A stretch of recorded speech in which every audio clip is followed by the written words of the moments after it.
Alors, shalom, soyez bénis dans le précieux nom de notre Seigneur Jésus. Nous sommes en notre temps de partage à l'émission Envoyez vos anges en mission. Et nous sommes là aujourd'hui encore pour une autre vidéo importante sur Envoyez vos anges en mission. Je bénis déjà le Seigneur pour le Seigneur, pour tous ceux qui partagent ce temps avec nous. Hier, on n'était pas au rendez-vous. Et voilà. Il faut voir que les temps la prière et puis on se retrouve. Aujourd'hui, nous sommes là pour parler des anges de la destinée. Nous allons aujourd'hui travailler sur comment tu vas réussir à comprendre que les anges de destin existent. C'est-à-dire les anges qui peuvent te conduire à atteindre ta vraie destinée, à rentrer dans ta destinée. Donc voilà. Dieu vous bénisse abondamment et d'une manière extraordinaire. Nous préparons tranquillement, doucement nos 40 jours à partir du 1er mars jusqu'au 10 avril. Nous préparons nos 40 jours. Et pendant ces 40 jours, nous allons parler. Soyez bénis, voilà, Mian, parfait, sois béni, tu es déjà là. Servant de Dieu, Bélissadé, merci d'être là, Dieu te bénisse. Et maman distinction, tout à l'heure, j'ai vu les cœurs, Dieu te bénisse. Soyez les bienvenus à envoyer vos anges en mission. Donc, je disais ainsi que à partir du 1er mars, Sophie Kona soit bénie. Nous serons là pour 40 jours. Chacun va faire ce jeûne à sa guise. Selon que tu vas sentir ça, l'Esprit va te mettre à cœur. Mais ce qui est plus important, c'est que tu sois disposé pour les 40 jours. Nous allons nous retrouver pour prier pour nos familles. On avait déjà cité les 40 points de prière que nous allons avoir pendant les 40 jours. Les 40 points de prière que nous allons avoir pendant les 40 jours, on l'avait déjà cité. Et je sais qu'il y a de nouvelles personnes qui viennent et qui se demandent quels sont ces 40 points. Mais si vous regardez les vidéos passées, vous pouvez avoir déjà les 40 points qu'on avait cités. Mais bon, je vais faire un rappel rapide pour aider ceux qui n'étaient pas là. Et les 40 points que nous allons utiliser pendant les 40 jours. Chaque jour avec un point important de prière. Et nous allons utiliser 40 points. Donc, nous avons la destinée, la famille, le travail, la santé, la richesse, la restauration, les miracles, le voyage, le secours divin, la sécurité, le Saint-Esprit, la fécondité, la multiplication, la domination, le salut, la révélation, la puissance, la providence, l'élévation, le choix, les rencontres, le ciel ouvert, la conquête, l'héritage, l'alliance, la progéniture, les mystères, la délivrance, l'autorité, le pouvoir, les nations, la vision, c'est-à-dire les projets et leur réalisation, les opportunités, la croix par l'alliance et le sang, l'argent et l'or, le jugement, la victoire et l'accomplissement.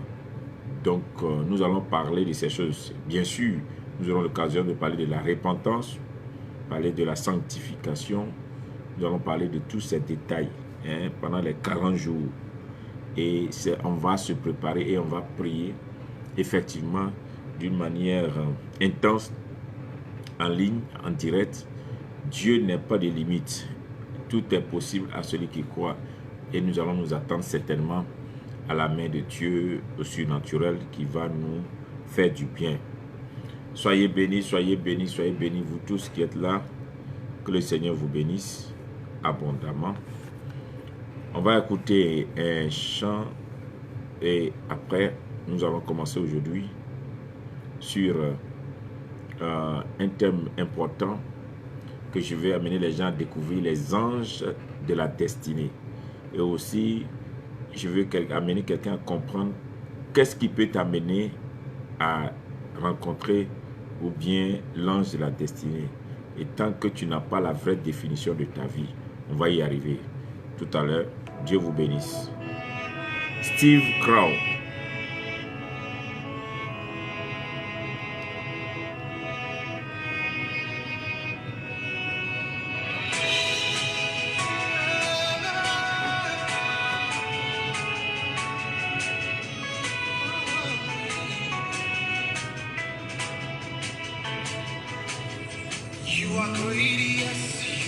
Shalom, Maman Chantal.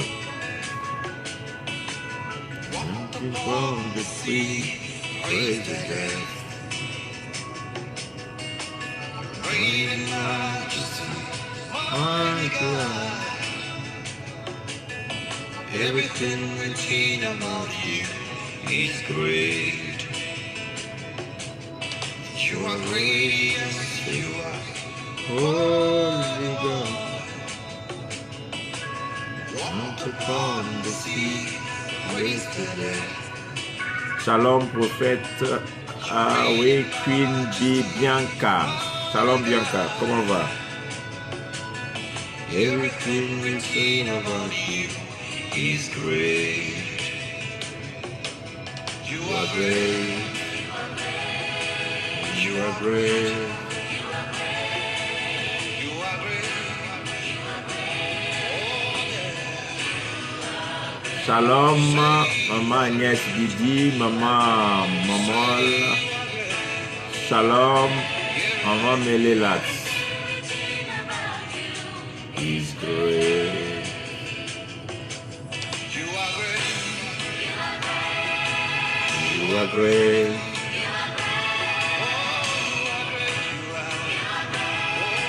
Shalom, ma fille Sarah Béni. Soyez les bienvenus.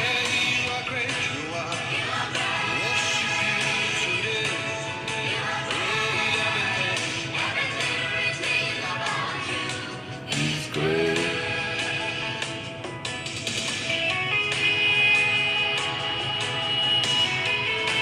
Secha Awa Ouattara, soyez les bienvenus. Ruth Fadil, sois béni. Je continue de prier pour vous.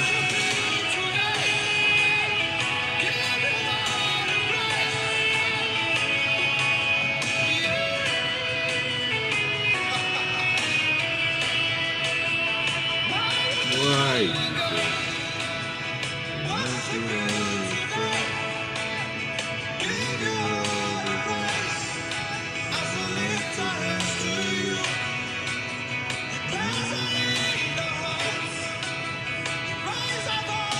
Nous parlons aujourd'hui des anges de la destinée. Les anges du destin. Les anges qui peuvent nous accompagner dans notre destin.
Merci beaucoup pour les cœurs, que Dieu vous bénisse, pour les cœurs et les j'aime.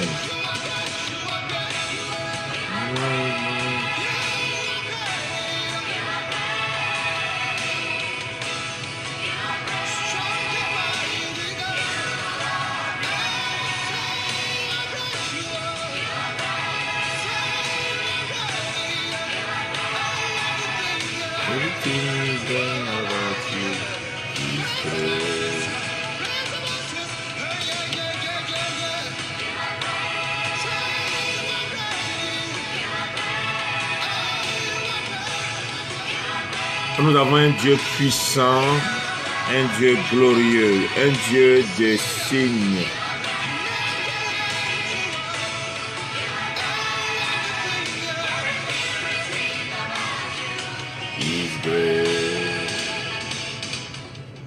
Soyez bénis, vous tous qui êtes déjà connectés. Quel Dieu merveilleux que nous avons, un Dieu de puissance, un Dieu de miracles, un Dieu d'autorité. Avant que je ne parle de ma vidéo aujourd'hui, j'aimerais encourager tous les chrétiens à ne pas perdre la foi, à garder la foi authentique parce que les miracles existent. Jésus est Seigneur, il est le même hier, aujourd'hui, éternellement, il n'a pas changé. À croire à une chose, même nous n'avons même pas besoin de voir d'autres miracles. La nature déjà même est un miracle de Dieu. Quand vous voyez la mer, quand vous voyez des fois l'étendue des fleuves, et quand vous voyez les vents que les hommes ne peuvent pas contrôler, les tempêtes que les hommes ne peuvent pas contrôler malgré tout ce qui existe comme technologie, vous voyez la neige, les saisons qui changent, le froid et le chaud, vous voyez les races sur la terre, vous voyez les diversités dans la langue, vous voyez les animaux qui sont dans la mer. Jusqu'aujourd'hui, on n'arrive pas à connaître toutes les races de poissons ou bien des animaux qui existent sur la terre. On continue de découvrir plusieurs races, ce qui montre l'immensité de Dieu. Le ciel, on se pose des questions. Quand tu regardes au ciel, tu te demandes combien de fois. Donc, ces choses doivent nous suffire déjà pour savoir que Dieu est puissant. On n'a pas besoin de chercher très loin. Dieu est puissant. Que personne, que rien même ne touche votre foi, ne détruise votre foi. Gardez votre foi pure. Croyez que nous avons le vrai Dieu. Jésus-Christ est Seigneur et votre foi doit rester pure et authentique. Quel que soit tout ce qui se passe autour de vous aujourd'hui, les bruits que vous entendez, tout ce que vous recevez, tout ce que vous sentez, croyez que Jésus-Christ est Seigneur. Alléluia. Il est Seigneur, il est Seigneur, il est Seigneur. Et tout autour de nous parle. Et il faut garder confiance. Il faut garder confiance. Il faut garder confiance. Et je parle parce que je sais que dans ces jours, à cause de certains événements, il y a beaucoup de chrétiens qui sont ébranlés dans leur foi, qui ne se retrouvent pas, qui sont découragés, qui se posent des questions. Est-ce que tu n'as pas de questions à te poser? Il y a une seule chose, Jésus-Christ est Seigneur. Il y a une seule chose, c'est que Jésus-Christ est Seigneur. Et c'est très, très, très plus important que tout. C'est plus important que tout. Le monde est en train de partir à sa fin et nous allons voir à la fin de ce monde beaucoup de choses. C'est pourquoi il faut s'accrocher à sa foi. Il faut avoir une foi pure. Il faut croire que Jésus-Christ est le ressuscité. Il est le Fils de Dieu. Il est Dieu. Il est le seul et le véritable. C'est à lui que nous mettons notre confiance. Shalom. Dieu vous bénisse. Et donc, nous nous préparons pour les 40 jours qui commencent du 1er mars au 10 avril. Nous allons passer des temps forts dans la prière. Et nous bénissons le Seigneur déjà pour tous ceux qui se préparent pour ce temps. Ayez vos cahiers, vos bics à côté pour noter, parce que nous allons noter des versets bibliques et donner des points de prière pour que chacun puisse prier après les directs. Nous allons donner des points de prière. Je bénis Dieu pour tous les pasteurs aussi qui nous suivent. N'oubliez pas aussi les gens de Bruxelles, les gens de Paris, de Bruxelles, de l'Italie, de Suisse. Vous qui êtes autour à Genève, que vous pouvez faire le déplacement pour arriver à Bruxelles du 6 au 8. Il y a un temps de rafraîchissement, de miracles, du réveil spirituel. Pour tous ceux qui aspirent au réveil spirituel, rendez-vous à ce niveau. Nous serons déjà là-bas le 6 au 8 avec le pasteur Peter de Sec des États-Unis pour des signes, des miracles, des guérisons extraordinaires. Jésus-Christ est le même hier, aujourd'hui et éternellement. Mais pour l'heure, aujourd'hui, nous parlons d'un thème important.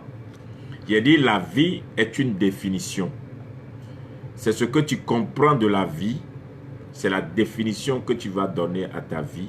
C'est cette définition qui va basculer soit ta vie dans la lumière ou soit dans les ténèbres. Je voudrais parler avec vraiment l'objectivité aujourd'hui pour amener quelqu'un à comprendre. Parce que beaucoup de chrétiens, mes vidéos, c'est pour challenger, c'est pour défier, c'est pour sortir les chrétiens vraiment d'un sommeil. On pense être réveillé, mais les chrétiens dorment parce que ils ne maîtrisent pas certaines réalités. Ce qui fait qu'aujourd'hui, le diable se fout de nous, se moque de nous. Le monde se moque de nous. Et je crois qu'après ces vidéos, on ne va plus jamais se moquer de toi. Le diable ne va pas se moquer de toi. Le monde ne va pas se moquer de toi. Tu n'auras pas la Bible dans la main et puis tu ressemblais à un fou, à une folle, à une personne vraiment attardée alors que tu as la vérité avec toi. Tu ne vas plus croire en Jésus-Christ et rester comme le dernier ou bien la personne ridicule de ta société et les gens vont te regarder comme si tu es ridicule. Non, non, non, non. Parce que Dieu va nous aider et jusqu'à ce qu'on finisse les 100 jours avec les anges, tu vas comprendre certaines réalités et à toi maintenant de prendre des décisions fermes et de savoir avancer. Aujourd'hui, je parle de quelque chose de très important. Je parle de la définition que tu as de la vie. La définition que tu as de la vie, c'est cette définition-là qui va t'amener maintenant à atteindre ta destination. Tant que tu n'as pas la vraie définition de la vie, tu n'auras pas la bonne destination. Tant que tu n'as pas la vraie définition de la vie, tu n'auras pas la bonne destination. L'arrivée dépend du départ et le départ aussi dépend de la compréhension que tu as d'où tu vas. Personne n'a jamais démarré sa voiture si la personne ne connaît pas la destination qui l'attend. Aussi, personne n'a jamais démarré une voiture qu'elle ne sait pas rouler ou bien ne connaît pas la maîtrise de cette voiture pour savoir si la voiture a la capacité de m'amener où je vais. Donc, une chose est de partir, mais on part avec quoi? On part avec quoi? Avec ta capacité. Et donc, quand tu sais, par exemple, que tu vas dans un pays qui est dans l'autre mer, il te faut un avion. Donc, tu changes automatiquement de moyen de déplacement. Et quand tu penses que tu as beaucoup de bagages à déverser dans un continent, tu prends le bateau. Tu changes de destination, de moyen de déplacement. Si tu penses que tu as envie de faire du sport, tu as roulé à vélo, du sport, tu peux prendre le vélo sur quelques kilomètres. Ça, c'est ta vie. Tu changes aussi de moyen de déplacement. Si tu crois que c'est juste des promenades, tu peux prendre peut-être un cheval. Et puis bon, voilà. Ça aussi, c'est un moyen de déplacement. Si tu crois que tu as envie de faire du sport sur la rivière, tu peux prendre la pirogue ou bien faire des canoës-kayak. Ça aussi, c'est une vision. Tu vas y arriver quelque part certainement. Donc, tout le monde arrive quelque part. Mais le problème, c'est que il ne faut pas confondre le déplacement et la destination. On peut se déplacer sans arriver. Donc, le déplacement n'est pas la destination. Ce n'est pas parce que tu bouges, c'est parce qu'on se déplace qu'on arrive. Donc, beaucoup de personnes confondent le déplacement et la destination. Tu peux te déplacer et ne jamais arriver. S'il vous plaît, on commande déjà la vidéo partagée dans les groupes.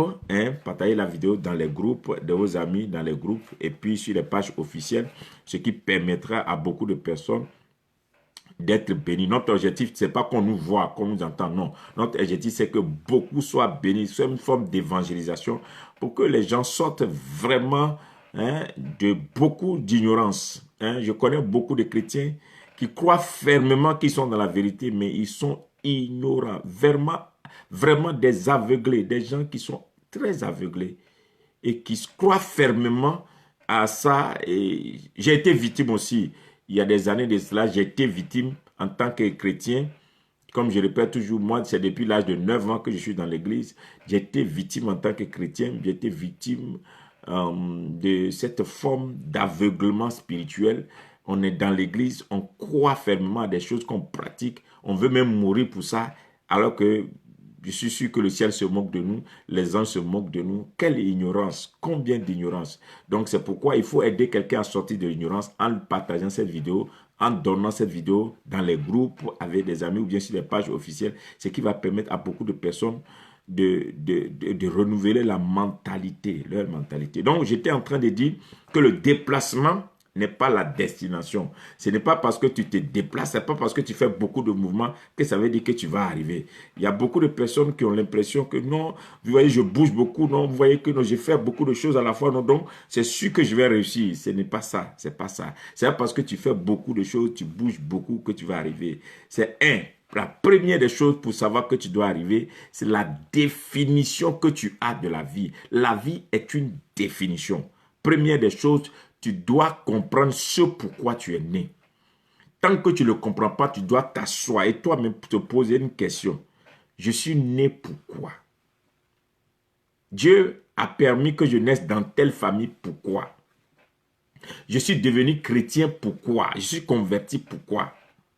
Et si je suis converti, que je suis chrétien, pourquoi est-ce que telle chose soit arrivée à ma famille ou bien à des gens autour de moi? Dieu m'a éloigné, m'a écarté de ça. Deuxième chose, il va falloir maintenant que tu cherches à comprendre quelle est la définition que toi, tu as de la vie, de ce qu'on appelle, beaucoup de personnes appellent succès, élévation, gloire, toutes ces choses. Voyez, il y a des gens qui ont conclu la vie dans si tu as l'argent, tu as tout. Donc, il y a des gens, c'est leur définition de la vie. Il faut avoir l'argent. Et puis, c'est tout. Si tu as eu l'argent, tout le monde va te respecter. Si tu as eu l'argent, tu domineras sur tout le monde. Si tu as eu l'argent, tu vas accepter tout ce que tu veux. Si tu as eu l'argent, donc, c'est sa définition de la vie. Comme quelqu'un qui a défini la vie comme ça, il ne va poursuivre que les choses qui ont trait à l'argent. Il y a d'autres, leur définition de la vie, c'est il faut avoir une famille, une femme, un enfant, et puis c'est réussi. Donc sa définition de la vie, j'ai une femme ou bien j'ai un mari, je fais des enfants, et puis les enfants vont à l'école, je vais les chercher, un jour ils vont grandir, et puis chacun va avoir son boulot, j'ai accompli ma vie. C'est sa définition de la vie. Il ne va poursuivre les choses que selon la définition qu'il a pour la vie. Il y a des gens qui croient que la vie c'est le pouvoir. Donc le pouvoir, il faut rentrer partout, tu peux rentrer pour avoir des pouvoirs surnaturels. Et puis maintenant, quand tu reviens avec ce pouvoir-là, tu peux dominer sur tout le monde va te respecter et les gens vont te suivre. Et puis comme ça, là, tu es honoré, c'est ça. Il y a des gens, pour eux, c'est la définition qu'ils ont pour la vie. Il y a d'autres, la définition qu'ils ont pour la vie, c'est l'honneur. Donc, même si il faut qu'ils soient pauvres et prendre tout ce qu'ils ont comme argent pour donner aux gens qui peuvent les chanter, qui veulent les célébrer pour dire que, oh, ils cherchent l'honneur partout, on doit les honorer. Tant que tu ne l'as pas honoré, tu vas avoir tous les problèmes. Ces gens-là disent, à eux d'abord, on doit parler d'eux d'abord. C'est eux qui distribuent la grâce aux autres. C'est eux l'honneur, l'honneur, l'honneur. C'est sa définition. Lui, il ne voit que l'honneur. C'est sa définition de la vie. Donc, quand vous regardez bien autour de vous, vous ne pouvez pas arrêter quelqu'un qui a une définition, vous changer une personne qui a défini sa vie dans quelque chose. Donc cette personne ne marche que selon la définition qu'il a de la vie. Donc pour toi, c'est la définition, la compréhension que tu auras eue. Quand je parle de la définition, c'est explicité, ça veut dire la compréhension que tu as de la vie. C'est ce qui va déterminer tout pour toi. Donc beaucoup de chrétiens n'ont aucune compréhension même d'abord de la vie chrétienne, et de deux, de ce que c'est que la réussite, de ce que c'est que le succès, de ce que c'est que la bénédiction, ni la gloire. Beaucoup ont l'impression qu'aujourd'hui, on confond vraiment la réussite, le succès du chrétien au succès et à la réussite du monde. Le succès et la réussite du chrétien n'a rien à voir avec le succès et la réussite du monde. Donc c'est pourquoi il faut faire très attention. C'est ce que toi, comment tu définis la vie. C'est là que c'est ce qui conduit toute ta vie. Donc les anges qui sont les anges de la destinée ne viendront jamais vers toi si tu n'as pas compris la destinée, si tu n'as pas compris la définition de la vie. Je vous donne cet exemple et je commence à enseigner. Quand vous voyez l'histoire de Jacob, Jacob était avec son frère et Jacob a toujours usurpé. Jacob a toujours trompé les gens, même pour prendre les bénédictions, tout ça. Il sait, c'est un gros manipulateur. Pour lui, il faut trouver tous les moyens pour prendre le truc des autres et puis avancer. L'essentiel, et il fait ça même en Dieu. Il gagne. Donc il a manipulé jusqu'à il est arrivé chez Laban. Même pour sortir de chez Laban, il a manipulé Laban, il a manipulé, il a manipulé. Vous voyez, aujourd'hui, vous voyez des gens qui sont super spirituels, mais c'est des manipulateurs. Vous voyez des gens qui lisent la Bible, qui parlent de Dieu, qui ont des visions, mais c'est des gens qui peuvent manipuler les autres pour atteindre leurs objectifs. Il y a des Jacob encore aujourd'hui qui sont capables de s'asseoir sur les autres, d'arracher ce qui appartient aux autres et puis d'avancer. Eux, ils n'ont pas de sentiments. Ils sont comme ça. C'est comme ça. Et aujourd'hui, il ne faut pas croire, beaucoup de chrétiens ignorants croient à la spiritualité des gens. Non, tu dis là, la crainte de Dieu n'est pas dans le verset biblique. La crainte de Dieu, ce n'est pas quelqu'un qui parle en langue. La crainte de Dieu, ce n'est pas quelqu'un qui parle des choses de Dieu. La crainte de Dieu, c'est le cœur, l'état du cœur de la personne. L'état du cœur. Il y a des gens qui sont sans sentiment quand il s'agit de leurs intérêts. Vous n'allez pas les reconnaître quand il s'agit de défendre leurs intérêts. Ils ne sont plus chrétiens. Donc ces gens-là, ils n'ont pas la crainte de Dieu. La crainte de Dieu. Il ne faut pas confondre, il faut faire très attention. Beaucoup sont autour de vous, vous les voyez, non, celui-là, quand Dieu l'utilise puissamment, non, il y a des gens que Dieu utilise qui n'ont pas la crainte de Dieu. Il faut faire très attention.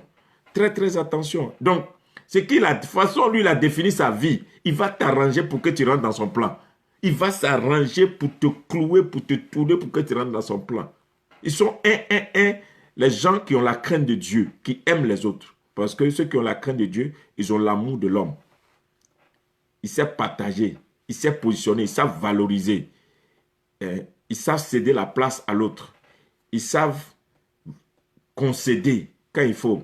C'est très important. Bon, comme je ne suis pas là-bas aujourd'hui, je ne vais pas m'arrêter sur ces choses.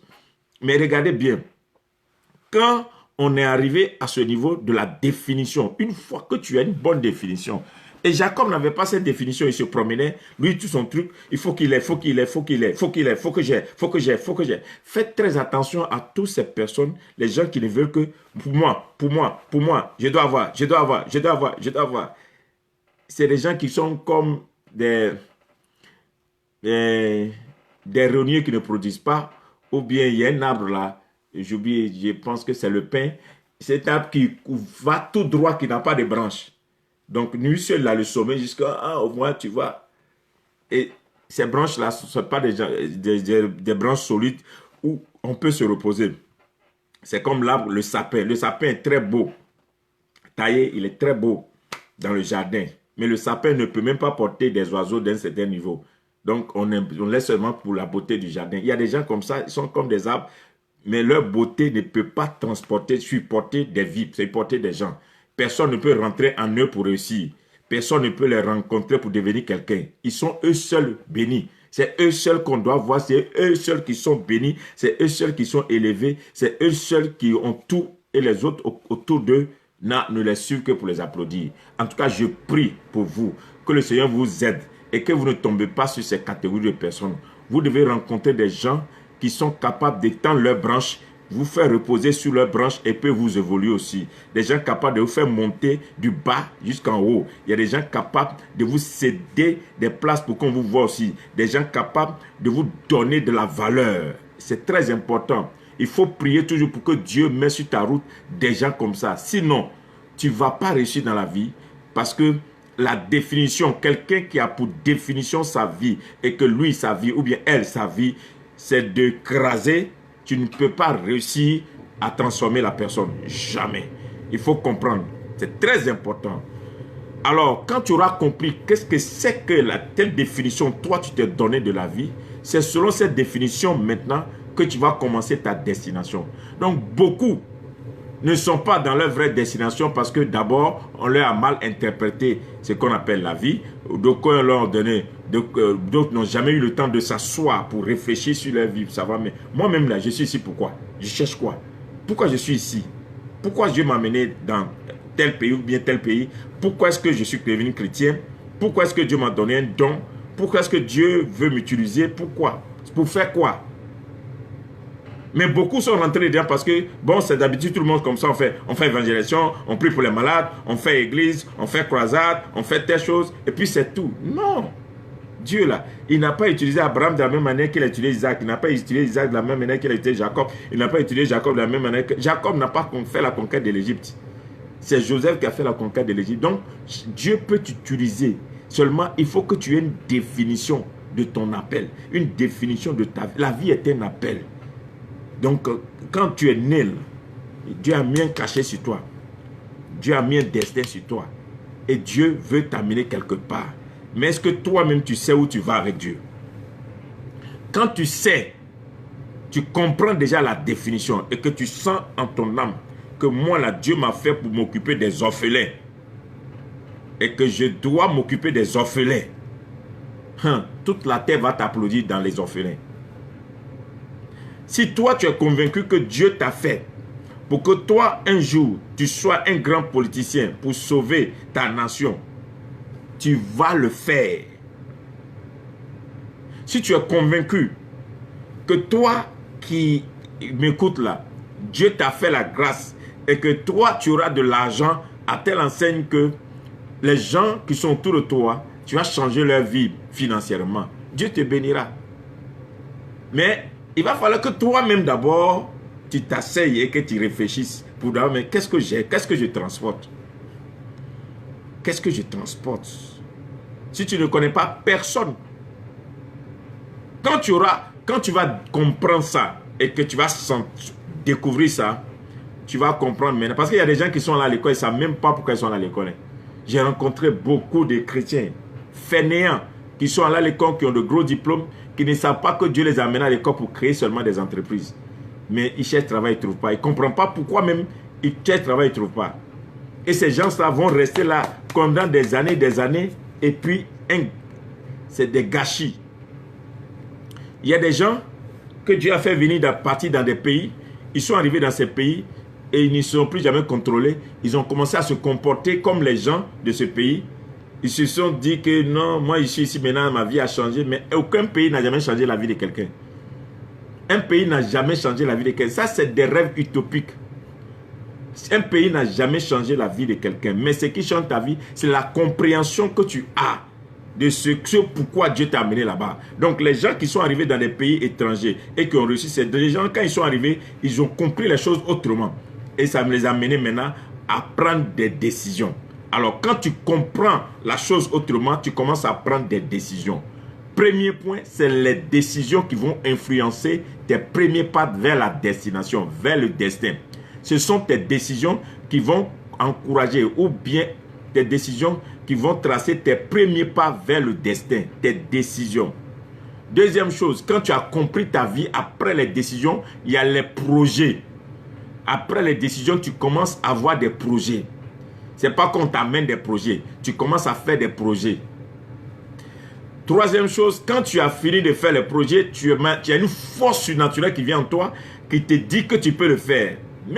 Même si un ange vient te dire que c'est impossible, là, tu vas dire non, ça je suis convaincu que je vais y arriver. Donc, quand tu prends les décisions, tu as les projets, tu as la force pour faire le projet. Dès que tu as la force maintenant pour faire le projet, la force, cette force-là attire les opportunités vers toi. Attire des opportunités. Attire des opportunités. Attire des opportunités. Des opportunités. Combien de personnes se sont retrouvées dans des pays, dans des endroits où ils ont eu des opportunités qui ont gâché ça, gaspillé ça, parce qu'ils ont eu une mauvaise interprétation du destin. Voilà, parce qu'il y a des gens qui ont l'impression que toute ma réussite là, ça doit être comme j'ai défini. Hein. Si je n'ai pas réussi, je dois réussir dans mon foyer, dans ma vie et de travail ou bien dans ma famille. Donc tout ce qu'ils gagnent là, ils investissent là-bas. Et à la paix, ils ne se retrouvent pas parce qu'ils n'ont pas su faire la différence, savoir pourquoi même j'existe. Après, les opportunités, quand tu as les opportunités, les opportunités te donnent une émulation. C'est-à-dire qu'il y a quelque chose qui te donne le courage. La force est différente du courage. Tu as une force, même si on dit tu vas porter le monde, tu as la force. Mais le courage, c'est quelque chose qui fait que tu as, si on peut le dire comme dans le français ivoirien, tu as un gros cœur. C'est-à-dire que tu as quelque chose qui te dit que rien ne doit te faire peur. Tu n'as pas peur. Rien ne t'effraie. L'opposition ne t'effraie pas. Les événements ne t'effraient pas. Les situations ne t'effraient pas. Tu n'as pas peur. Mais donc, si quoi il compte même, elle compte maintenant. Parce que après les opportunités te montrent que waouh, je n'ai pas ça, mais voici, on croit en moi. Je ne viens pas de tel endroit, mais telle personne a confiance en moi. Je ne pensais pas, mais voilà. Et ça te donne le courage. Quand tu as le courage, Le courage fait maintenant que les événements autour de toi, les événements viennent maintenant, les événements. Les opportunités sont différentes des événements. Mais les événements, c'est les circonstances que Dieu organise pour te valoriser dans le chemin de la destinée. Les événements qui viennent. Là, on dit que tout concourt au bien de ceux qui aiment Dieu. Les événements qui viennent autour de toi maintenant, vous t'ouvrent des portes, créent des situations pour te faire rentrer dans ce plan divin afin que tu arrives à destination. Quand les événements viennent, dans les événements, tu fais des rencontres. C'est dans les événements tu fais des rencontres. C'est dans ces événements où tu fais des rencontres que tu peux avoir maintenant, soit les anges, les rencontres des hommes, les rencontres des gens qui vont venir influencer maintenant, ou bien ta position. Donc, quand les événements viennent, au cours des événements, c'est pourquoi vous allez voir la plus grande partie des hommes et des êtres sur la terre, nous rencontrons les gens autour des événements. Tu fais des rencontres, tout ce que nous faisons comme rencontre, nous le faisons en grande partie autour des événements. C'est comme ça. Et donc, c'est au cours des événements qu'il y a des rencontres. Et ces rencontres-là sont des rencontres des fois divines. C'est ces rencontres qui nous boostent, qui nous propulsent à un certain niveau. Mais combien de personnes ont fait des rencontres, mais jamais rien fait avec leurs rencontres? Faites très attention à une personne qui ne sait pas exploiter les hommes que Dieu sème dans sa vie. C'est dangereux. Parce que Dieu ne descendra jamais du ciel pour venir faire un travail comme ça dans ta vie. Parce que Dieu mettra toujours un homme sur ton chemin. C'est ce qui est passé avec Abraham. Dieu a parlé à Abraham, mais Dieu lui a envoyé Melchisedec. Melchisedec a rencontré Abraham, mais Dieu a envoyé encore des anges. Et si Abraham les avait négligés, il n'aura jamais un enfant. Isaac, c'est pareil. Et Jacob, c'est pareil. Si Jacob n'avait pas rencontré Laban, il n'allait pas faire les 12 tribus d'Israël. Même si on dit que Laban était escroc, mais sans Laban, il n'y aura pas 12 tribus d'Israël. C'est ça. C'est Dieu, c'est les événements autour de toi qui t'envoient les gens. Et si tu les as ratés, c'est dangereux. Après, c'est dans les rencontres des hommes maintenant qu'il y a le frottement de ce qu'on appelle les grâces. Quand la Bible dit que le fer aiguise le fer, le fer aiguise le fer, le fer aiguise le fer, tant que tu n'as pas rencontré quelqu'un qui a quelque chose pour se frotter à toi, ta destinée ne peut jamais être aiguisée. Beaucoup ont dit non, c'est Dieu. J'ai dit, c'est Dieu bénit, Dieu élève. Mais n'oubliez pas que Dieu utilise toujours l'homme pour aiguiser l'autre. C'est ce qui se passe. Donc, quand David est rentré dans le rocher d'Abdullam, la Bible dit qu'il y a eu 400 qui sont rentrés avec lui, mais David a aiguisé, c'est des créanciers, mais quand on est rentré avec lui, plus tard ils sont devenus des héros. Et des héros, des gens puissants qui ont fait des conquêtes pour gagner des nations. Donc ça veut dire que leur rencontre avec David a aiguisé. David lui seul, il a aiguisé la vie de 400 personnes qui étaient des créanciers qui sont devenus des héros. Donc quand Dieu veut te bénir, Dieu veut t'amener à atteindre ta grande destinée, il sème des gens dans ta vie qui aiguisent ta vie. Des gens là, quand ils rentrent là, ils polissent ta vie. Ta vie devient tranchante. Voilà. Ta vie devient une vie tranchante par les rencontres. Et donc, il ne faut pas, un chrétien ne doit pas négliger les rencontres. C'est très important. Les hommes du monde sont plus sages que les chrétiens. Les chrétiens, c'est les chrétiens qui sont les plus ingrats. Les chrétiens sont les gens qui ne sont pas reconnaissants. Les chrétiens sont les gens qui méprisent les autres. Les chrétiens sont les gens qui ne respectent pas les gens. Les chrétiens sont les gens qui sont très orgueilleux. C'est pourquoi ils ratent les gens. Et la Bible dit, à force de ne pas être hospitalier, beaucoup ont chassé de chez eux des anges.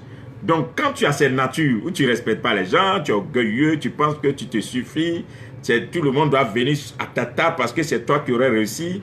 Quand tu es comme ça, même quand Dieu te crée les opportunités, les gens viennent, tu ne les respectes pas, tu les chasses de ta vie.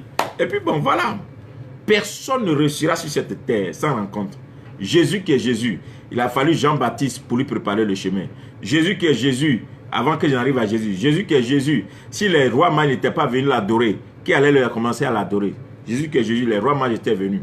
Rencontre des hommes. Jésus qui est Jésus, il a fallu Jean-Baptiste pour le faire baptiser. Jésus qui est Jésus, c'est Simon de Cyrène qui a l'aidé à porter sa croix. Jésus qui est Jésus, il a fallu Joseph d'Arimathée pour aller demander son corps. Jésus qui est Jésus, c'est Marie de Magdala qui a mis l'onction sur lui pour qu'il parte à la tombe pour sa résurrection le 3e jour. Jésus a eu besoin des hommes pour y arriver. Donc, quand toi tu dis je n'ai besoin de personne, Dieu est avec moi, mais c'est de l'orgueil, c'est l'ignorance, c'est manque de connaissance. Il n'y a pas quelqu'un sur cette terre qui n'a pas besoin de l'homme. Ça n'existe pas. Ça n'existe pas. Sauf que tu n'as rien compris de ce qu'on appelle le destin. Et des fois, les gens que Dieu sème dans ta vie, si tu as l'habitude de voir ces gens-là, des fois, on n'est pas fin pour sentir l'odeur des choses, des rencontres. Vous voyez, il y a des rencontres qui peuvent te donner l'argent, mais il ne peut pas aiguiser ton destin. Il y a des rencontres qui peuvent te donner des choses éphémères, mais qui ne peuvent pas aiguiser. Il y a des rencontres là. Quand toi-même tu sais, tu sens que ça c'est Dieu. Depuis que tu as rencontré ces gens de personnes, regarde les événements, regarde les choses qui tournent autour de toi. Il faut faire très attention. Il faut faire la lecture du présent, alors tu peux lire le futur. Beaucoup de chrétiens comme ça ont chassé par orgueil les gens importants de leur vie, dans leur sillage, par ignorance, par ingratitude, par manque de connaissances, le mépris, hein, ces histoires, les gens qui sont hautains, les gens qui se suffisent, qui se disent, ben moi, je n'ai pas besoin de courir derrière les gens, hein, c'est eux qui doivent courir derrière moi, parce que moi, toi, tu as quoi, et puis tout le monde va courir derrière toi, tu te prends. Est-ce que même les gens qui sont devenus présidents de la République, jusqu'à aujourd'hui, ils ont besoin des gens. C'est les gens qui les font, ceux qui sont chefs d'État, qui gouvernent les puissantes nations. Ils cherchent, ils sont toujours à la recherche de qui va m'aider. Qui va m'aider pour faire ça? Qui maîtrise ça? Qui connaît ça? Un chrétien qui ne pense pas comme ça, qui peut m'aider dans ça? Qui maîtrise ce domaine pour me faire ça? Qui a ça? C'est comme ça la vie. C'est comme ça qu'on réussit. Tu peux être même avoir la tête, la mémoire même pour étudier tout, mais tu ne connaîtras pas tout. Quelqu'un qui pense que moi je peux étudier tout, et puis moi-même je peux me faire, mais tu es orgueilleux, tu ne réussiras pas. Parce que ce que Dieu a donné à l'autre, toi tu n'as pas. Et ce que Dieu t'a donné, l'autre n'a pas. Donc, une complémentarité. Il faut toujours des gens. Jésus qui est Jésus, il a choisi 12 disciples pour faire la conquête de la terre. Et les 12 disciples, il s'est sémé en eux. Il a dit, voici mon corps, mangez, voici ma chair, buvez et devenez ce que je suis. Donc, il s'est investi en eux et c'est ceux-là qui l'ont aidé à faire la conquête de la terre. Donc, quand toi, tu veux être un homme, une femme de destin, il faut voir les gens que Dieu sème autour de toi pour que tu t'investisses en eux. C'est ceux-là qui vont t'aider demain. Les rencontres, c'est très important les rencontres. Ne jouez pas avec les rencontres. Ne méprisez pas les rencontres. Ne jouez pas avec ça. Après les rencontres, vous trouvez la grâce. Il n'y a pas de grâce sans rencontre. C'est dans les rencontres que vous voyez les grâces. C'est dans les rencontres que vous expérimentez les diverses grâces. Vous allez vous rendre compte qu'il y a des gens qui sont vraiment des gens extraordinaires. Il y a des gens, un petit conseil déjà bouleverse toute ta vie. Il y a des gens, juste une petite phrase, tu peux le faire. Et puis tu le deviens. Comme une force surnaturelle qui t'a récupéré et tu commences à devenir autre chose. Parce qu'il y a des gens qui sont porteurs de grâce. Donc, c'est dans les rencontres qu'on trouve les grâces. Maintenant, c'est après ces moments-là que la vision vient. Comme Joël, dans Joël, il a dit, dans les derniers temps, après tout ceci, je répandrai de mon esprit sur toute chair. Vos jeunes gens auront des songes, vos auront des visions, etc. Vous voyez, c'est très important. C'est après les rencontres qu'on a des visions.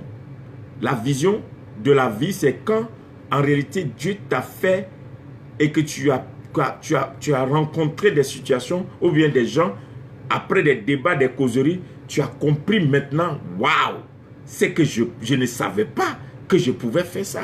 Cette personne est devenue comme une émulation, une motivation. Cette personne est devenue comme un élément catalyseur pour quelqu'un qui provoque, qui a apprécié à provoquer ce qui est en toi. Voilà. Les présidents de la République, beaucoup de présidents n'ont jamais rêvé qu'ils devaient être présidents. Jusqu'à ce qu'à un moment, quelqu'un vienne dire, est-ce que tu sais que toi-même tu sais que tu peux devenir président? Ah bon, moi? Oui. Tu peux devenir président? Ah bon? Oui, qu'est-ce qui te permet à dire ça? Et dans une petite causerie, la personne commence à faire partie politique et président. C'est parti comme ça. Les grands footballeurs, c'est les coachs, les entraîneurs qui ont fait connaître les grands footballeurs. Quand on nous a raconté le témoignage, par exemple, de Drogba Didier, qui a commencé à jouer au football, mais ce n'est pas à ce poste qu'il jouait. Il paraît qu'il jouait, il voulait d'abord être portier et puis après défenseur, mais c'est un de ces coachs-là, et que j'oublie son nom, qu'il a mis en avant et il est devenu un attaquant. C'est là qu'il a eu toute sa gloire. Vous voyez, tant que l'homme, il était dans le football, mais il n'a pas eu cette gloire, c'est quand il est venu à ce poste-là qu'il a eu cette gloire. Donc, tant que la personne elle devient, que l'élément catalyseur n'est pas arrivé, tu tâtonnes. C'est la grâce et la vision explose. La vision explose. Je prie que la vision de Dieu explose cette année dans ta vie. Que tu commences à voir les choses autrement. Ne vous enfermez pas dans votre moi. Ne vous enfermez pas dans je peux y arriver. Ne vous enfermez pas je n'ai pas besoin de quelqu'un. Ne vous enfermez pas dans et moi je sais que Dieu va faire. Non, Dieu ne descend pas pour faire. Il passe toujours par des gens. S'il vous plaît, ne restez pas là. Si vous restez là, le diable va se moquer de vous. Il va vous contenir. Le diable, c'est pas là que le diable tue beaucoup de chrétiens. Il les contient dans l'ignorance et il les tient là pendant des années. Et ils meurent malheureux, ils meurent sans accomplir leur destin. Que cela ne soit point ton partage, toi qui m'écoutes. Que le diable ne réussisse pas à te contenir, à te maintenir quelque part pour que demain, tu n'avances pas. Leurs œuvres sont vaincues au nom de Jésus. Donc, ne sois pas dans les fausses définitions de la vie. Il faut sortir des fausses définitions de la vie. Les fausses définitions, les gens ont pensé que faut avoir l'argent. C'est une mauvaise définition de la vie. Je vais devenir riche.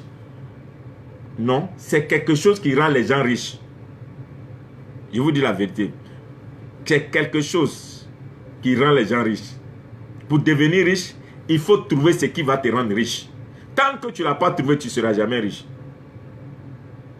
Les gens disent, moi, je vais m'acheter une voiture, je serai heureux quand j'aurai mon entreprise. L'entreprise n'a jamais rendu quelqu'un heureux. Il y a des gens qui sont cultivateurs qui sont plus heureux que des gens qui sont assis dans les bureaux climatisés. Il y a des gens qui sont qui sont des pêcheurs dans la mer, qui sont plus milliardaires que des gens même qui creusent des mines. C'est une question, la joie on le trouve dans son destin. On trouve la joie dans le chemin de son destin. Si tu es là où il faut et que tu fais ce pourquoi tu es né, tu seras heureux toute ta vie. Heureux toute ta vie. Mais si c'est l'argent que tu cherches, c'est la peine et les douleurs que tu vas récolter. Il ne faut pas poursuivre le pouvoir.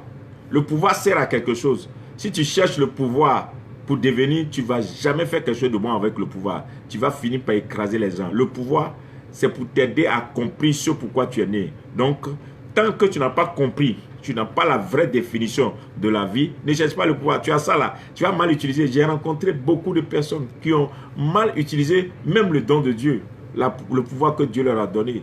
Parce qu'ils n'ont pas compris ce pourquoi Dieu leur a donné. Et donc quand tu ne comprends pas bien, tu vas manipuler, tu vas écraser, tu vas détruire des familles, tu vas détruire des gens, tu vas détruire des personnes devant toi. Tu n'as pas une vie de pitié ni de compassion. Oui. La satisfaction.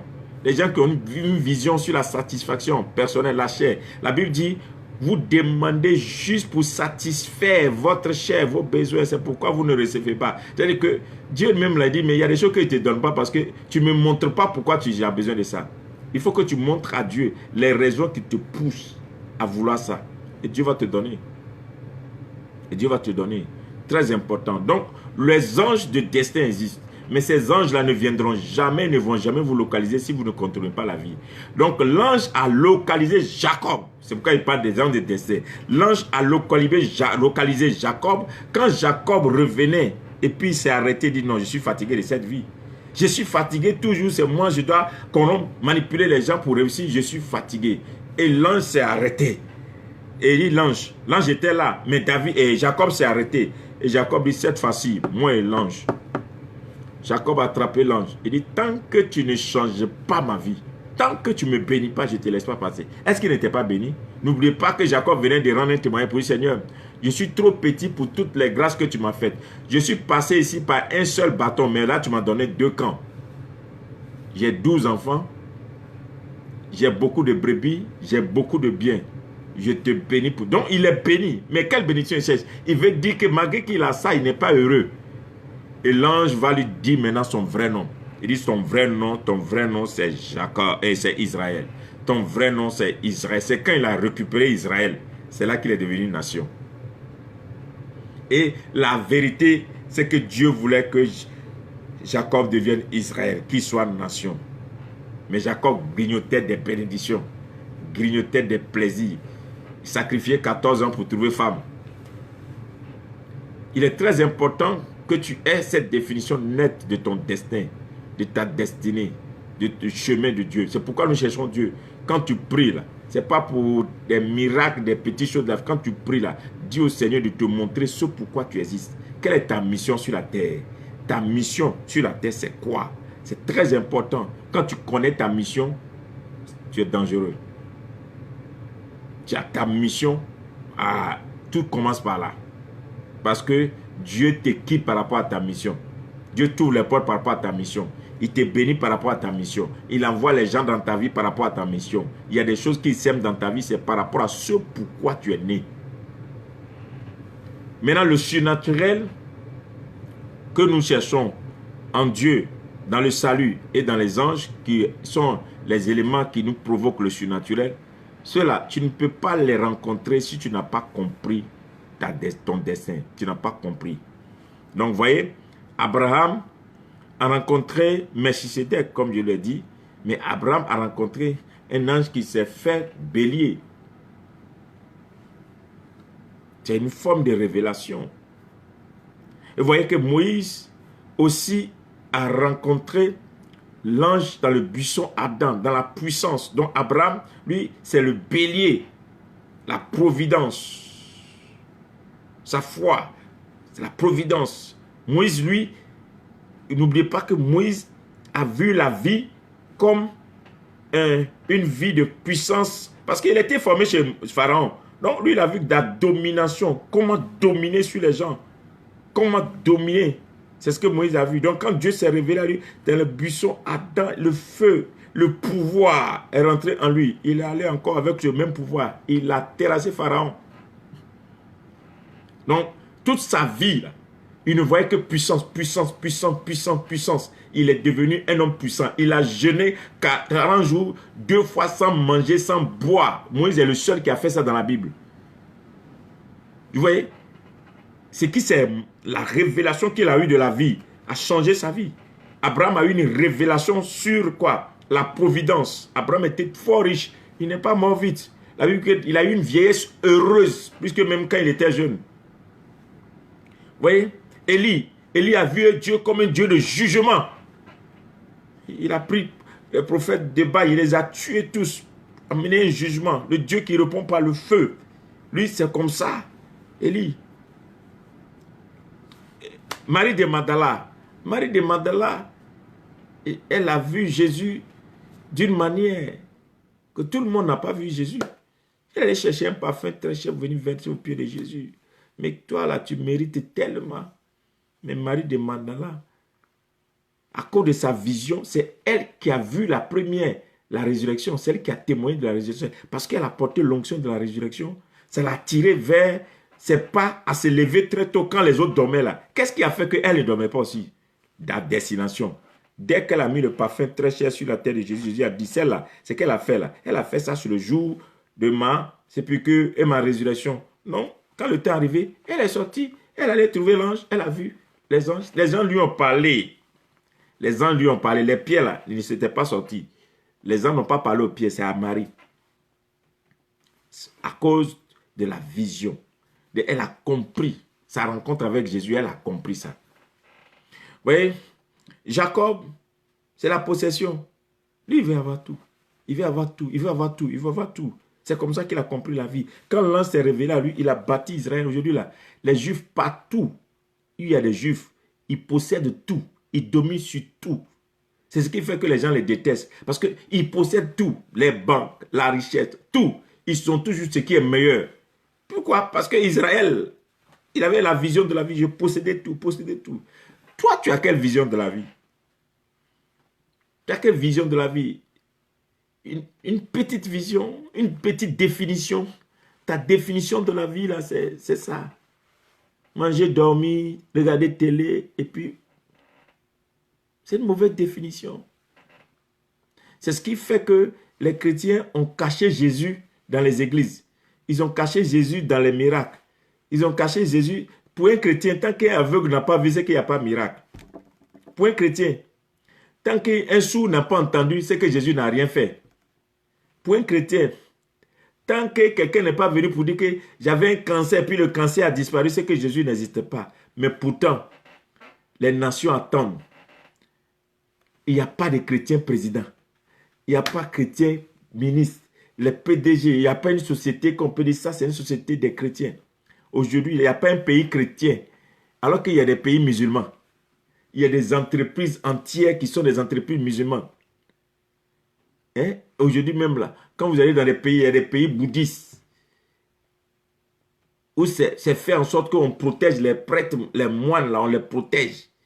Mais chrétien, ça n'existe pas. Il n'y a pas pays chrétien. Il n'y a pas entreprise à un certain niveau chrétien. Pourquoi?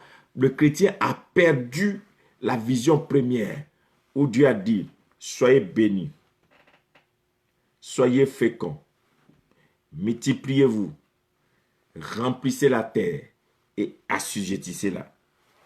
Quand Jésus vient, Jésus dit, allez et faites de toutes les nations mes disciples. Il n'a pas dit de faire des fidèles mes disciples. Il n'a pas dit de faire des fidèles mes disciples, des nations. La conquête des nations. Prendre une nation pour donner à Jésus. Voilà. Et là où il n'y a pas une bonne compréhension de la vie, on ne trouve que la mort. Là où on a mal compris la vie, alors on va vers la mort. Quand tu comprends la vie, quand tu as une bonne définition de la vie, tu ne peux pas tomber sous le coup du méchant. Parce qu'en réalité, vos chemins ne vont jamais se croiser. Parce que tu vois trop loin pour qu'un mécréant, quelqu'un qui n'a pas de rêve, arrive à te détruire. Tu vois loin. Je prie pour toi que Dieu te donne de changer ta manière de voir les choses, de sortir dans ces choses, des causeries inutiles, des débats inutiles, des choses qui ne lèvent pas ton nom. Il faut que tu commences à rêver grand. Surtout l'église francophone, nous les Noirs, on nous a tués. Aujourd'hui, là, j'écoutais une vidéo d'un prophète jamaïcain qui insultait les Noirs africains. Ça m'a fait mal. Mais il a raison. Et le monsieur dit que oui, les Africains, c'est la pauvreté. Les Africains, c'est la pauvreté qui fait qu'ils font des choses comme ça. Les Africains, eux, c'est la déception totale. Mais oui, ils ont raison. Pourquoi? Parce que l'Africain, les Jamaïcains aussi, les Jamaïcains, ils vont insulter nous les Africains. Mais tu as fait comment? Parce que les Africains, tout ce que nous savons faire, c'est la fête. Tout. Tout. Les Africains, quand je vois dans le mariage des Africains, les Africains ne se marient pas pour que le monsieur, madame fassent des projets pour réaliser des choses demain. Non, hein? Non, ça c'est pas mariage des Africains. Non. Les Africains ne se marient pas pour que monsieur, madame aient des projets pour que demain, ils soient puissants, pour qu'ils puissent faire des grandes réalisations, pour obtenir des choses, pour bâtir des empires pour leurs enfants. Non, hein? Les Africains se marient, soit monsieur aime ce genre de femme, soit madame aime ce genre de monsieur, et puis ils sont ensemble, et après c'est le sexe, leur plaisir là, c'est que bon, En tout cas, on s'aime. Quand on dit pourquoi vous aimez, ça là, nous, on ne peut pas se séparer. Quand tu regardes bien, c'est séparé là. C'est le sexe. C'est tout ce qui est le problème. C'est tout ce qui est le problème. Pourtant, nous avons des talents. Parce que quand tu vois aujourd'hui là, si la terre est riche, c'est à cause des Africains. Si on ne nous avait pas pris pour aller faire l'esclavage, est-ce qu'on allait construire tous ces pays développés? On n'allait pas les construire. C'est l'Afrique avec sa force qui l'a fait. Aujourd'hui, les richesses qui sont sous la terre africaine, c'est ça qui bâtit les nations. Si on n'avait pas ces richesses, est-ce qu'ils allaient être riches? Non. Et aujourd'hui, si on rentre encore dans la dimension spirituelle, c'est que nous-mêmes, on l'a récupéré, dimension spirituelle. Ah! De toute façon, nous, on prêche. Mais le seul problème, nous sommes désordonnés. Nous ne sommes pas organisés. Nous n'avons pas une bonne définition de nos vies. Nous vivotons. Nous sommes là à la merci des choses. C'est comme des chiens à qui on donne des os pour les distraire de la réalité de la viande qui existe. Vous voyez?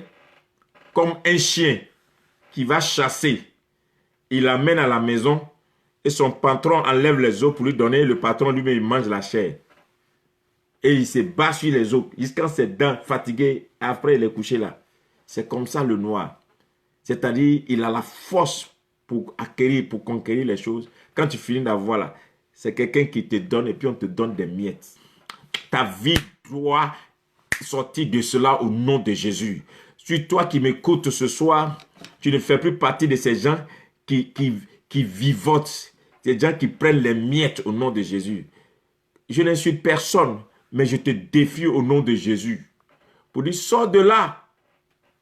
Sors de là. Je me rappelais comme hier. Bon, comme moi j'ai passé toute ma vie dans la zone africaine, je comprends beaucoup de choses aujourd'hui. Un temps en Côte d'Ivoire, les étudiants étaient à la mode. Toutes les femmes voulaient les étudiants. En ce moment, politique n'était pas trop ça. Après, quand les étudiants sont partis de la mode et que les histoires de multipartisme sont venues, les politiciens un peu. Après, quand il y a eu coup d'État, les militaires sont montés au pouvoir, c'est les militaires qui voulaient. Après, c'est les chanteurs maintenant. Le Zouglou a commencé. Après ça, quand les histoires des pays, on a eu la guerre dans ces derniers temps-là, tout le monde a cité les gens, on a dit, oui, deux autres comme ça. On a tué les gens, rebelles. Mais quand ils sont venus au pouvoir, quand les gens sont venus au pouvoir, toutes les femmes aussi sont parties là-bas, automatiquement. Maintenant, les pasteurs sont venus à la mode, tout le monde va vers les pasteurs aussi. Pourquoi? C'est quand il n'y a pas de vision. C'est quand il n'y a pas d'ambition. Quand il n'y a pas une bonne définition de la vie. C'est ça. Et quand quelqu'un fait cabine, ça se multiplie en un instant. Hein? J'étais dans un pays africain dans ces derniers temps, j'étais choqué qu'un service de cellulaire a récupéré même les banques dans le pays. Et ça ne dit rien à quelqu'un. Hein? Pourquoi? Parce que juste, ils se sont rendus compte que quand tu prends, tu donnes à un Africain, en peu de temps, ils tous vont rentrer dedans, puis on vous rendre riche pour rien. Il n'y a pas de vision. Il n'y a pas de bonne définition de ta vie. Il faut que tu définis ta vie autrement. Il faut que tu commences à voir autrement. Il faut que tu te donnes une personnalité. Il faut que toi-même tu t'asseyes et que tu te demandes quelle valeur Dieu t'a donné, qui tu es et qui tu peux être en Dieu. Hein? Quand tu vas dans des pays de l'Afrique centrale, des pays qui sont puissamment riches, ce n'est que la musique, danser, faire le show et puis tout ça là, et puis c'est fini. Ça c'est quoi? Par contre, Dieu nous a donné des opportunités énormes. Énormes. Mais on comprend mal la vie. Chez un Africain, quand tu n'es pas marié, c'est comme tu ne vas pas aller à l'enfer. Tu ne vas pas aller au paradis plutôt. Quand tu n'es pas marié, c'est que le paradis là, tu n'auras pas. Pour les Africains, surtout les francophones.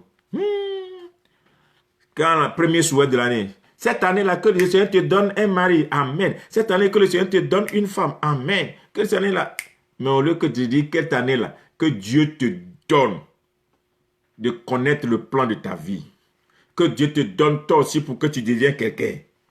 Cette année-là, que Dieu ouvre tes yeux pour que toi aussi, tu découvres qui tu es.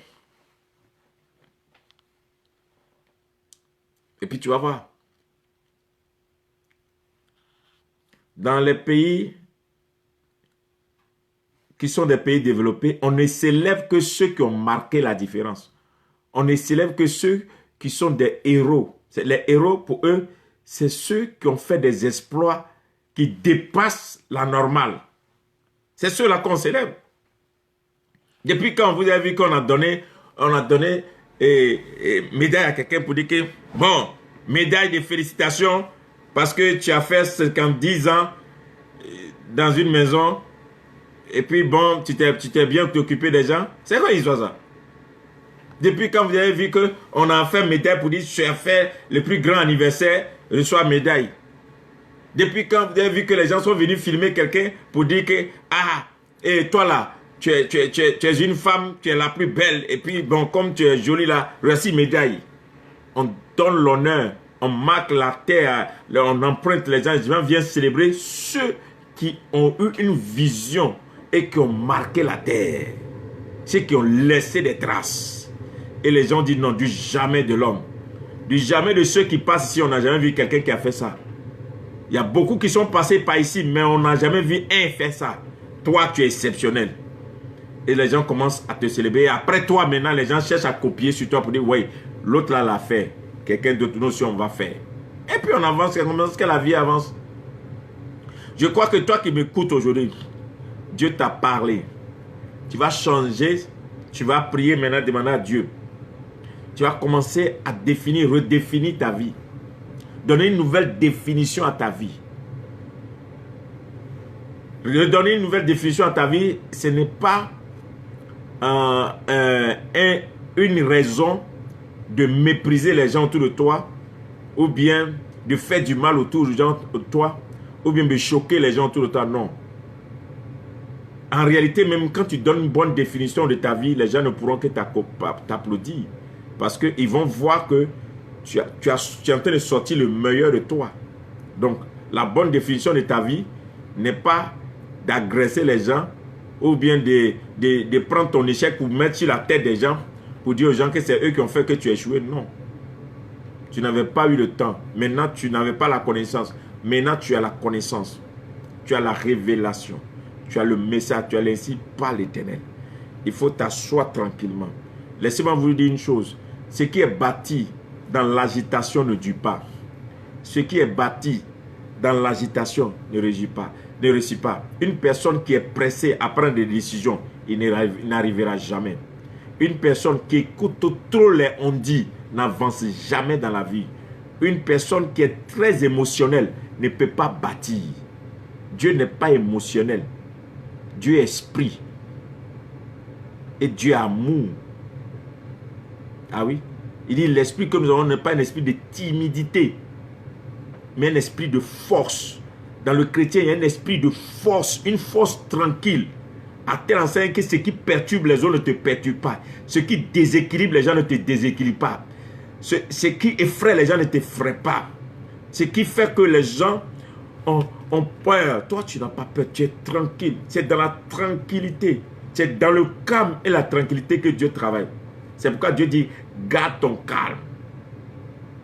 Je combattrai pour toi. Donc, c'est dans le calme, le doux murmure que Dieu parle. Dieu ne parle pas dans le bruit. Il faut tranquillité. Et quand tu es tranquille, Dieu commence à te montrer les choses. Dieu commence à te donner des définitions. C'est là que tu avances. Sois tranquille. Ne sois pas perturbé. Je sais que quand tu écoutes ce message, ton cœur est levé, mais ne sois pas agité. Sois tranquille. Demande à Dieu la sagesse. Et tu vas commencer à voir les choses autour de toi se positionner. Quand le diable s'est levé contre Satan, quand le diable s'est levé contre Dieu, quand Satan s'est levé contre Dieu, quand Satan s'est levé contre Dieu, Dieu ne s'est pas levé. Quand le Satan s'est levé contre Dieu et a fait sorti des anges pour le quitter, Dieu ne s'est pas levé. Dieu est resté tranquille. Parce que c'est le trône, à lui qu'appartient le trône. Et l'objectif de Satan, c'est de faire lever Dieu de son trône, puis il va s'asseoir. Dieu est assis sur son trône, il ne bouge pas. Dit Satan, tu ne peux pas me bouger. Dieu ne s'est pas plaint. Dieu ne s'est pas plaint. Quand il a seulement dit précipite, je te précipite sur la terre, tu perds ta position parce que c'est moi qui t'ai nommé. Moi, il demande souvent aux gens, quelqu'un qui prie, qui a peur de quelqu'un qui ne prie pas. Ah! Quelqu'un qui prie, qui connaît jeune, tu as Jésus, tu as le Saint-Esprit, tu parles en langue, tu sais jeûner et prier, et puis le monde t'effraie. Ah! Quelqu'un qui ne connaît pas prière, qui ne connaît pas jeûne, qui t'effraie, toi qui connais jeûne et prière, et qui est rempli du Saint-Esprit, c'est que vraiment, tu es un échec lamentable dans le royaume de Dieu. Parce que quelqu'un qui connaît le jeûne et la prière, qui se met à genoux, il peut renverser une nation. Il peut détourner toute une armée. Il peut créer la confusion même dans le camp d'une armée entière. C'est ça la vérité. Et Dieu dit, c'est moi, j'ai le pouvoir, ici assis tranquille. Quand Satan est tombé, il dit, je te précipite. Comme tu veux t'élever contre moi, tu es précipité. Quand Satan était précipité, Dieu dit maintenant, faisons l'homme à notre image et à notre ressemblance. Ça sera ma vidéo de demain. Faisons l'homme à notre image et à notre ressemblance. Dieu a fait l'homme pour créer l'échec à Satan. Dieu a fait l'homme pour faire échec à l'échec. Donc, si tu es un enfant de Dieu, tu es un chrétien, sache que tu es né pour faire échec à l'échec, à la maladie, à la pauvreté, à toutes ces choses. La grâce de Dieu est toi. Alors, c'était ma vidéo d'aujourd'hui. Nous avons passé encore du temps ensemble. N'oubliez pas de partager la vidéo dans des groupes et donner la vidéo dans les groupes pour aider des gens. Et aujourd'hui, on en parlait sur l'ange de destin. L'ange de destin attend que tu aies une bonne définition de ta vie. Si Jacob n'avait pas compris et qu'il avait continué son chemin comme ça, il n'allait pas voir l'ange qui allait changer son nom à Israël. Et aussi, la manière que tu vois, la révélation que tu as de Dieu détermine ta destination, tes pas et tes marches. Si tu as une mauvaise révélation de Dieu, que Dieu commence à te donner maintenant une autre révélation de la vie. Je prie que Dieu te donne la révélation de la conquête, la révélation de la royauté, la révélation de la domination, la révélation qui fera de toi un roi, une reine, un prince, une princesse. La révélation qui fera que tu ne seras pas un agneau, mais un lion. Et que tu sauras que la nature qui est toi est la nature du lion de Juda. Shalom, que Dieu vous bénisse. Vous qui avez partagé cette vidéo aussi, c'est votre part de bénédiction. Que la grâce de Dieu soit avec vous. Shalom à tous ceux qui m'écrivent sur mon numéro WhatsApp. J'ai un numéro que j'ai mis sur la page. Tous ceux qui voudraient certainement des prières, avant qu'on ne commence la prière le premier, vous pouvez écrire, je réponds. Que Dieu vous bénisse. Priez pour moi, moi aussi je prie pour vous. À cela, nous nous retrouvons bientôt, demain, pour une autre vidéo. Demain, nous allons parler de l'homme. L'investissement de Dieu par rapport à l'homme et l'homme ange. Nous allons parler de l'homme ange. Comment discerner les hommes anges. Il y a des hommes anges au milieu de nous. Comment les discerner? Nous allons parler de ça demain. Shalom, que Dieu vous bénisse et bye bye.